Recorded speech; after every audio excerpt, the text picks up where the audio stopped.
In this video, we're going deeper into the most scenic ski runs in North America and visiting the 7 resorts from that list. I'll give you a quick feel for each mountain, the terrain stats, the type of snow you can expect, the best time to visit, and a couple of specific spots to grab those jaw-dropping photos. Let's start with Jackson Hole. Jackson Hole Mountain Resort is the definition of big mountain skiing in the Tetons. It has about 2,500 acres of inbound terrain, over 130 named trails, and a huge 4,139-foot vertical drop. The terrain is famously steep, roughly 10% beginner, 40% intermediate, and 50% advanced or expert, so this place really favors confident skiers. Snow-wise, Jackson Hole averages around 400 to 450 inches of mostly light dry powder each winter, which is why it's such a bucket list destination. The sweet spot for both snow quality and coverage is typically late December through mid-February, with late February and March giving you more bluebird days for photos. For scenery, ride the aerial tram up to Rendezvous Mountain and step out near Corbett's cabin for full Teton panoramas. Down on the hill, Rendezvous Bowl delivers wide-open view with a huge skyline, and you'll get amazing views back toward the valley from the Bridger Gondola and the Casper area.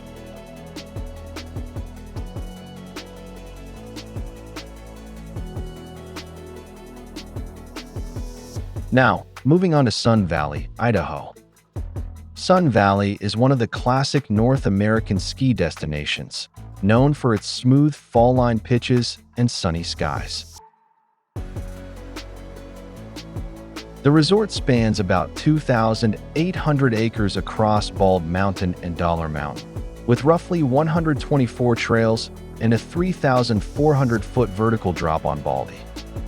Terrain is surprisingly well balanced, about 36% beginner, 42% intermediate, 20% advanced, and 2% expert, making it approachable for most skiers. Note that Bald Mountain is best suited for confident skiers, while Dollar Mountain is ideal place for beginner to practice their turns. Sun Valley averages roughly from 170 to 200 inches of natural snowfall each year, but backs it up with one of the most powerful snowmaking systems in the world, so coverage and grooming are a major strength. For the best mix of snow and sunshine, January through early March is a great window. For scenic shots, don't miss the top of Bald Mountain near Lookout Express, with long views up and down the valley. The historic Roundhouse Lodge mid-mountain deck is perfect for classic Sun Valley photos, and the Seattle Ridge area gives you big open slopes with dramatic peaks in the background.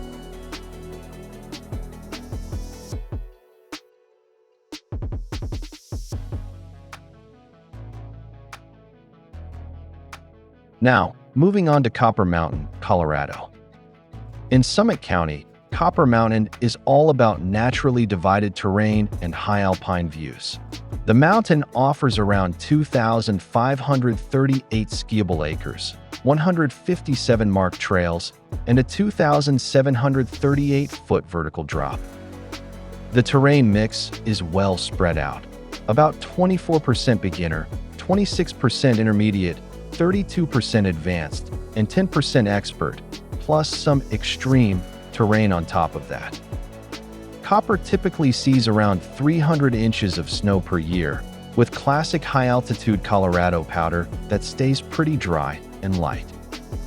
The ideal season runs from January through March, when the upper mountain finally fills in and Spalding Bowl delivers its best skiing. For viewpoints, lap Spalding Bowl and the Patrol Chute overlooks for a big mountain backdrop. The top of American Eagle and Accelerator gives you wide views across the resort and toward 10-mile range peaks. And from Union Peak you can shoot that sea of Colorado summits, look on a clear day.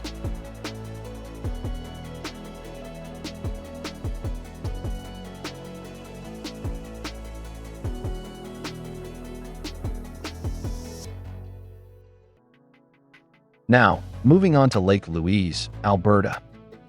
In the Canadian Rockies, Lake Louise Ski Resort is all about huge terrain and cathedral-like scenery. It offers 4,200 acres of skiable terrain, about 164 marked runs, and a 3,250-foot vertical drop spread across 4 mountain faces.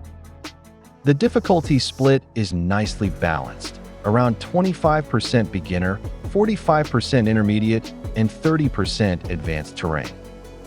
Snowfall here averages roughly around 200 inches a year, but the climate is cold and dry, so the snow that falls tends to stay light and preserved, especially on the north-facing slopes. The prime time to ski Lake Louise is usually January through March, when coverage is solid and the Rockies are fully in winter mode. For iconic views, ride top of the World Express or the Summit Chair and look back toward Lake Louise and Victoria Glacier. That's your postcard shot. Over on the large side, you'll get softer light, glades, and big valley vistas. And from the top of Glacier Express, you can frame long, rolling bowls against the peaks of Banff National Park.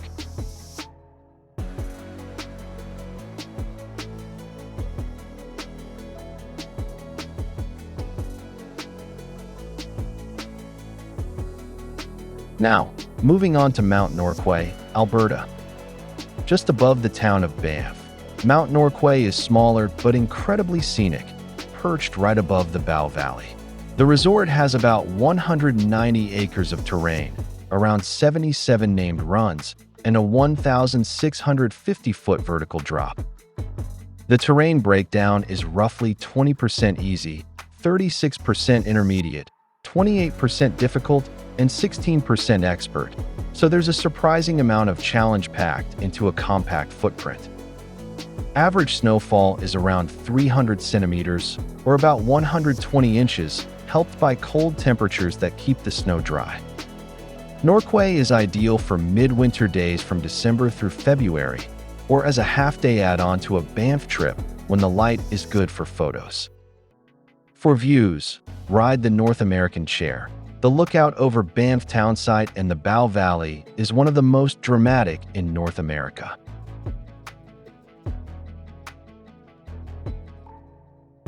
Now, moving on to Alta, Utah. In Little Cottonwood Canyon, Alta is a legend for a reason. The mountain offers about 2,614 acres of skiable terrain and just over 116 named runs, with a 2,538-foot vertical drop. The terrain is tilted towards strong skiers, around 15% beginner, 30% intermediate, and 55% advanced or expert, so you get a lot of sustained fall line pitches. Alta is famous for its snow.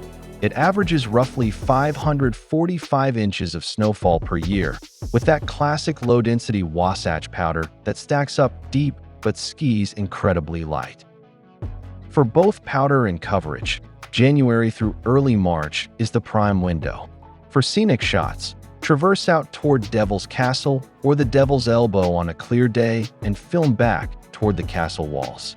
From the top of Collins or Sugarloaf, you can frame endless lines rolling into the canyon. And late in the day, the Baldy Shoulder area can light up with golden sunset powder turns.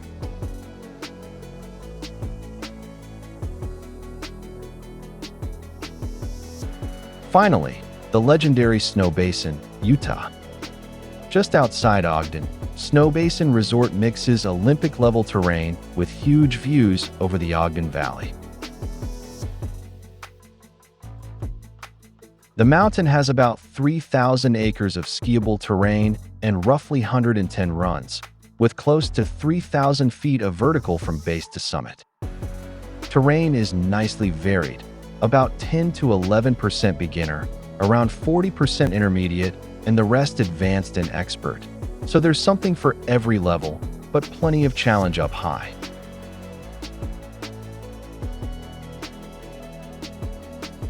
Snow Basin averages around 300 to 325 inches of snow per season, with long, groomed cruisers plus bowls and chutes that hold soft snow after storms. The best time to visit for both snow and visibility is typically January through early March, when storms are frequent but days are starting to get a bit longer. For dramatic views, ride the Needles gondola and shoot from the top looking down into Ogden Valley. The John Paul Chair and Allen Peak Tram give you that big, Olympic venue backdrop with steep faces dropping away.